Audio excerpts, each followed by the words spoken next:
Staff shortages at the local shelter house are making it difficult for the organization to service its vulnerable clients.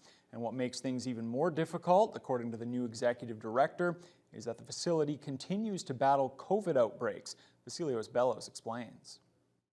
The shelter house on George Street is seeing staff shortages across the board, not only in full-timers, but volunteers as well. It means that those who are currently working at the organization have to put in extra effort to be able to provide quality services for those who depend on the facility. Executive Director Cal Rankin explains how COVID-19 may be the biggest reason for this. Usually we have about 58 staff, and currently we have 35. We're having a hard time attracting and retaining staff in this environment with COVID. People are very hesitant to come here, especially when we're in an outbreak, and it makes it very difficult to staff and actually run the organization.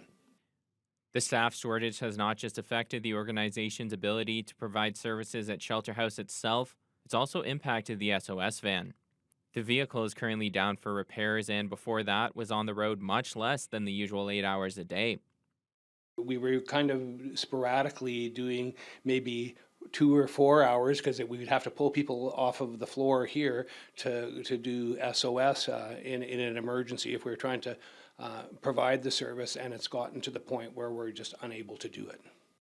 Rankin has been back in the role for 1 month now, after previously serving as executive director from 2001 until 2012.